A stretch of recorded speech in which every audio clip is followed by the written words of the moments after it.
Hey you guys, welcome back to the channel. It's Trey, and let's talk about Absolute Wonder Woman.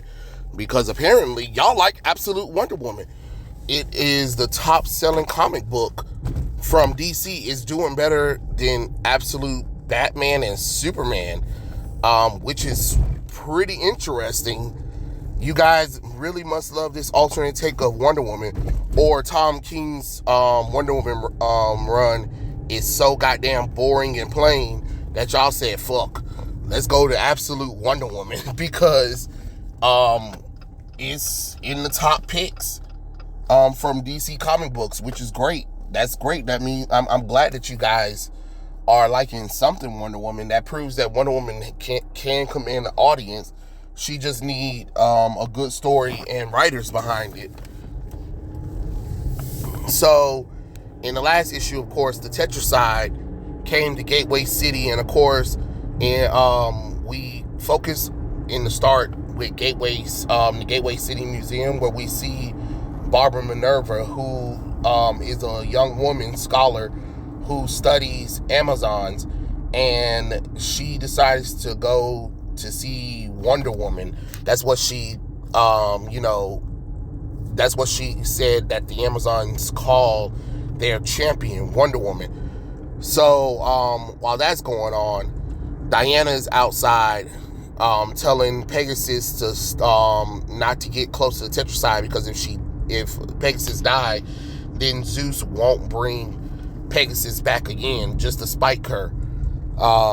So her and Pegasus go and attack the Tetracide. Well, she tries to talk to Tetracide at first. It doesn't work. So she takes her Buster Sword, wraps around her lasso, and throws it at the beast. She wraps it up for a little bit, and it looks like it works for like a moment. And then the Tetracide got Diana's right arm. So then we head back to the past, where Diana and Steve are fighting off the Hydra, and with the assist from Steve with the axe, Diana was able to push back the Hydra. She then discover, she asks Steve about his home, and he talked about Gateway City and how it reminds him of his mother, and she said, do you miss it? And he's like, yeah, I miss it. And he asked, maybe one day I'll be able to see it again. And she said, I'm sure you will. So she looks into a spell book. To find the answers. And she asked Steve to go and get them some wood while she talks to her mother, Cersei, about everything. And then she was like, Mother, I found the spell that can send him back. And then she was like, no, Diana, you didn't read it. She said, no, I did read it. Then she's like, you did not read it again. And she was like, it's dangerous magic because it has to be a sacrifice. And while everybody's asleep, Diana read the spell book. And then Cersei was like, daughter, what have you done? And then she was like, I made a sacrifice of a hero. And she took her right arm as collateral to send Steve back home. And then she said, we'll one day see each other again. Diana pulls her right arm away. Pull herself from her right arm, and decides to continue to fight the Tetracide. And Steve's worried about her arm, because he's like, your arm. And then she was like, don't worry, it's magic. My mother helped me create this arm. We can create the arm again, but it's going to take some powerful magic. So she then attaches a robotic arm, from her pouch, and she puts it on her arm for right now. And Steve was like, I don't want to leave you here to fight the Tetracide by yourself. And then she was like, Steve, you have to get these people out of here and stuff like that.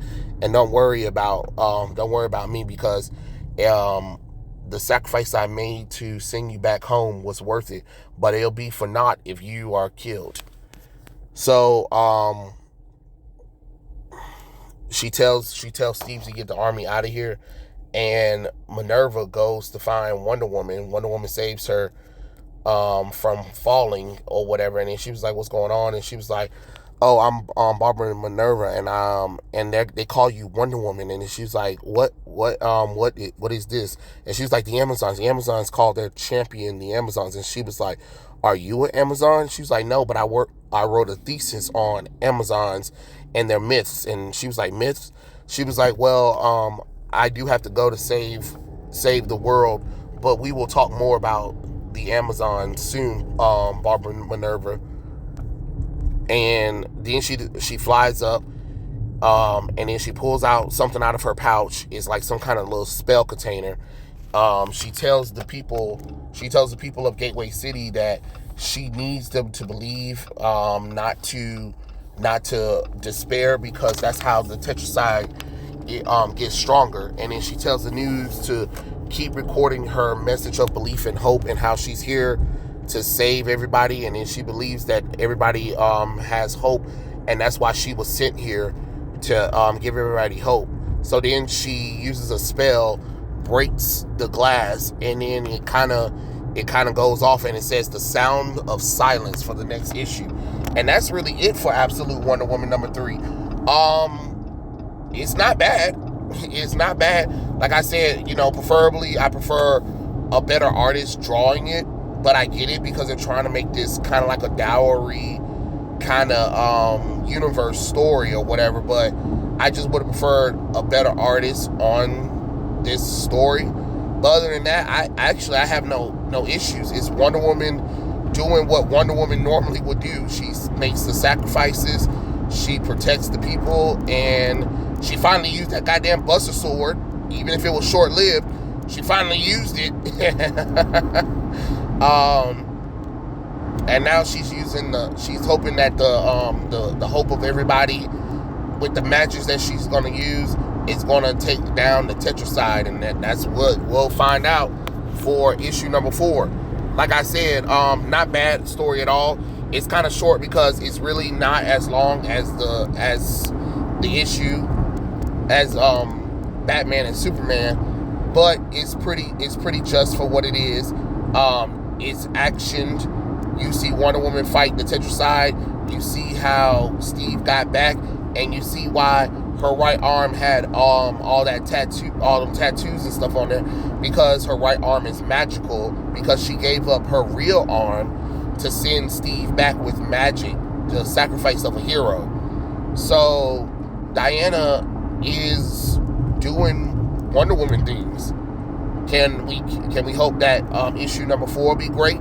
It seems like all of you guys liked it because they sold out more Absolute Wonder Woman than Absolute Batman and Superman. So that's something. And she done charted the charts. So clearly there's something special about Absolute Wonder Woman. Too bad we can't say the same for Tom King's Wonder Woman run. But yeah, those are my thoughts. Tell me what you guys think in the comment section below, and I'll catch you guys later. Peace out.